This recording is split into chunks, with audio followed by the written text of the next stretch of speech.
A new set of tubes came in for the Dynaco ST70. I figured this is going to be a real simple one. Just change the tubes and set the bias. However, the new rectifier tube was bad, and I spent hours trying to figure out why this thing kept blowing fuses, only to find out it was a bad tube.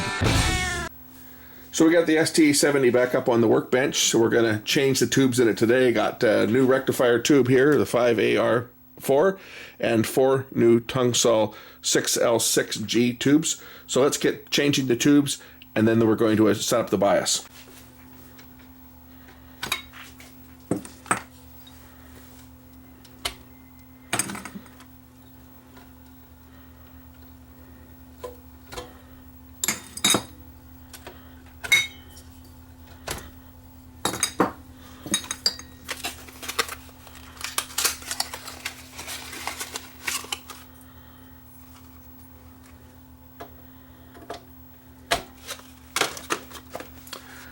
The tubes are all matched in this case, so we don't have to worry about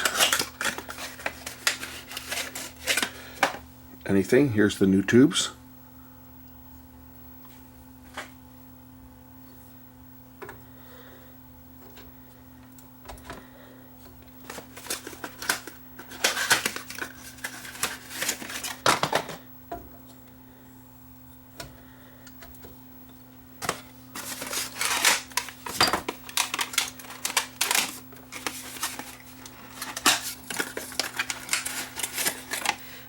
We're going to ground our probe on one side, and we're going to measure the bias voltage here. It should be 0.4. It's been running now for about half an hour warming up. Got 0.5 volts, so we're going to drop this down to 0.4, whichever one's the right one for this. There we go. 0.4 volts.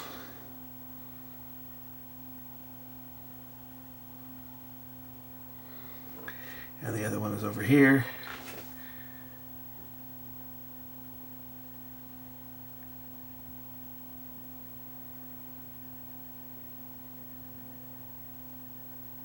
.4, and then over to the other side.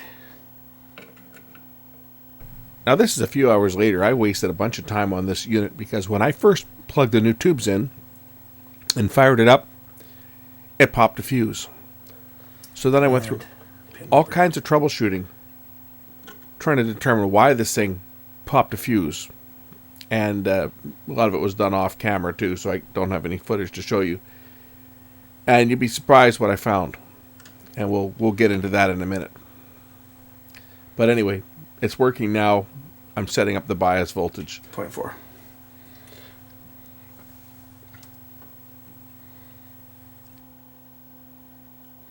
So ideally right around 0.4. We're 0.405, we're okay there. And then again we have to rebias, because as you adjust one, it'll affect the other one, so we bring it right back down to 0.4.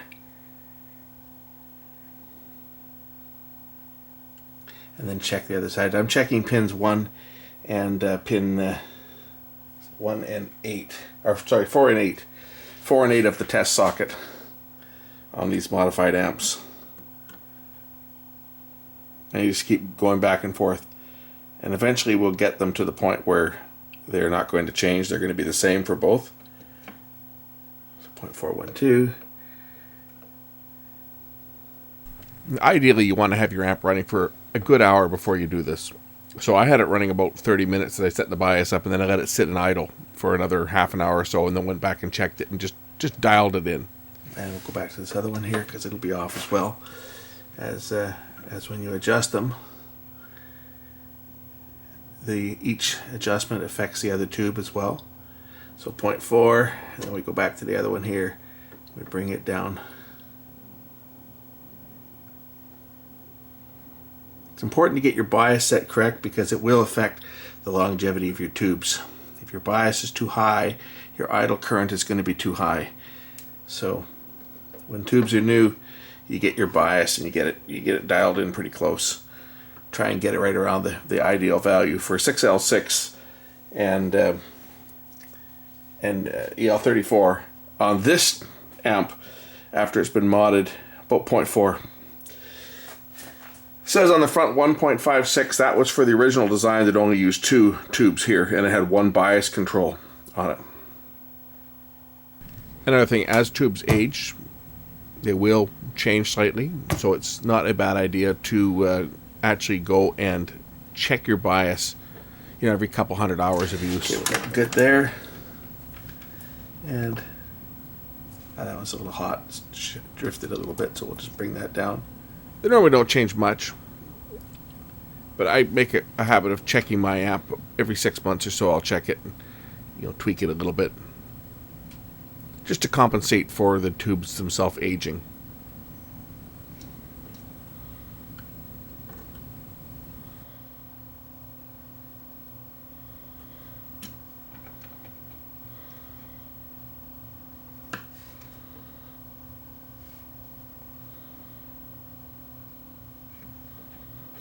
Okay, we're pretty close.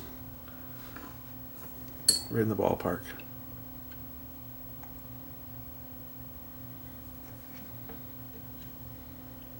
.405. There we go. We're balanced on that one. 0.419.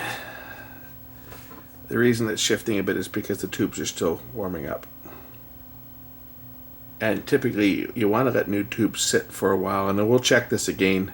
I'll let this thing idle for probably another hour or so, and then I'll check the bias again with no signal input. So that's the key, is that you do it with no signal. But typically you want to do it when the amp's been running for a few minutes to get the tubes up to temperature. Set your bias, because you don't want to be way off.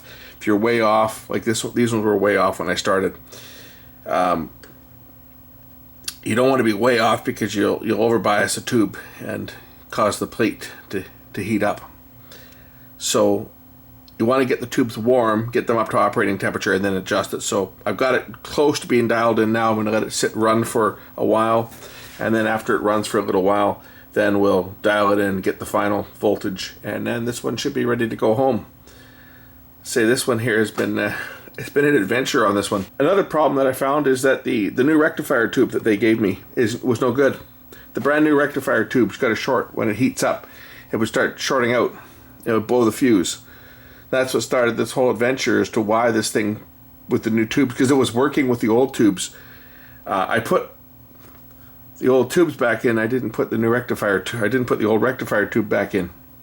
But now it's got all the new tubes in, and everything seems to. Well, it's got. I should say no. It doesn't have all the new tubes in. It's got the old rectifier tube.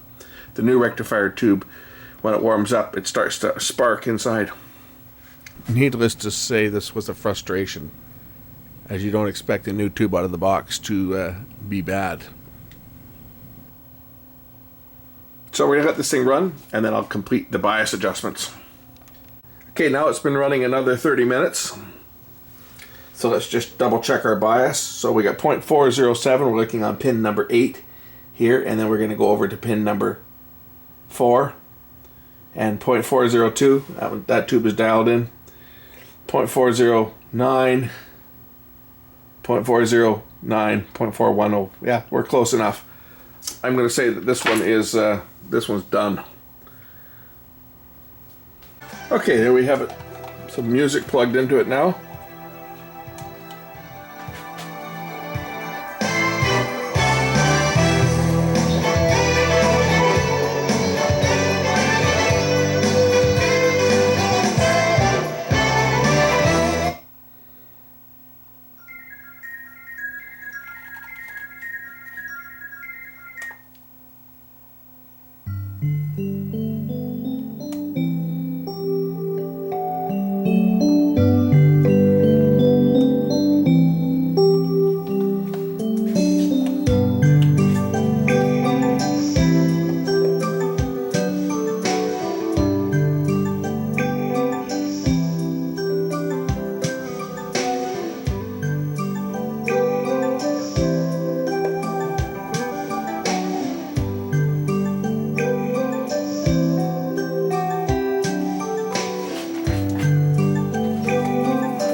Okay, check this out. I don't know what's going on with this stupid camera.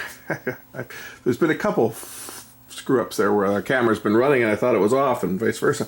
Anyway, this has been regular dog and pony show, this amp. Because I say it started out where, if you remember the first time this amp came in, the rectifier tube was arcing, and it was not soldered. One of the pins wasn't soldered on the bottom. So we fixed that, and the amp was working. But one of the tubes, I remember the other one had the getter on it. So these are the new output tubes. This is the new rectifier tube. I have the fuse replaced on it right now with a non-fuse, so it's not going to pop a fuse. It's going to cause my bench to go into overload. You'll see my light will flicker, and you'll hear my isolation transformer will start to chatter. I've got it current limited. So it's not going to blow anything up, but we'll probably see this tube. It's not going to work. This is the new tongue saw tube that's defective. Basically, I got a slow blow fuse in, so it's not going to blow the fuse this time, but it's not going to work. And then we're going to change the tube back to the old one and get sound. So here is the amp on. You can see my light. You'll see this thing start to flicker when it starts to act up, and you might even see some sparks in here. But we're probably never going to get any sound out of this thing. This is the new 5AR5 that's in there. And I'm going to cut the power immediately as soon as this thing starts to arc, because I know it's going to arc.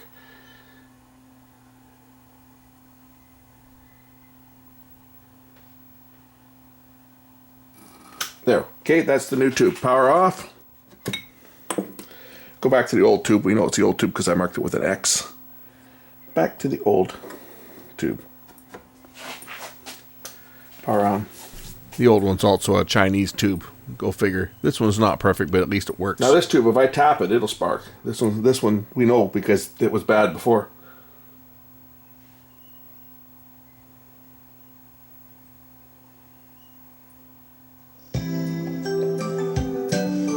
I got sound.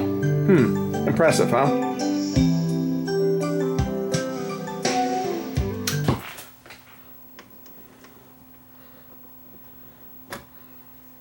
Back to the new one.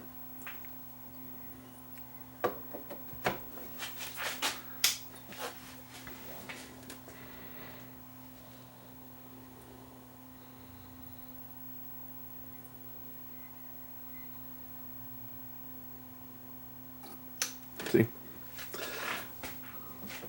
Brand new. $50 tube. DOA out of the box. Thanks, Russia. You can see the old one. Well, you can tell the old one because it's darker, the brown.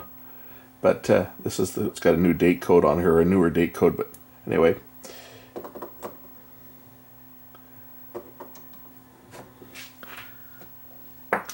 You have no idea how many hours was wasted chasing down a non-existing fault that was caused by a brand new tube. And that's the phone. Oh, that's the guy that owns this. So there it's running. It's got the original, I think it's a GG tube. It's a Chinese tube anyway. That's the original one that's in here now. And the tongue saw, that's the original tube, right? And the tongue saw tube, this is the new one that's NFG, right out of the box. That happens once in a while, but unfortunately, when you buy a tube, the shops never will reimburse you, even if it's defective out of the box. You buy them and you spend the money, and if it doesn't work, it's too bad, so sad. Unfortunately, that's the way it is in the vacuum tube business, the vacuum tube market. You buy one, if it doesn't work, oh well, you bought it, it's yours. The warranty ends when you pick it up off the counter, basically. Anyway, thanks for watching. We will catch you in the next one real soon. Bye for now.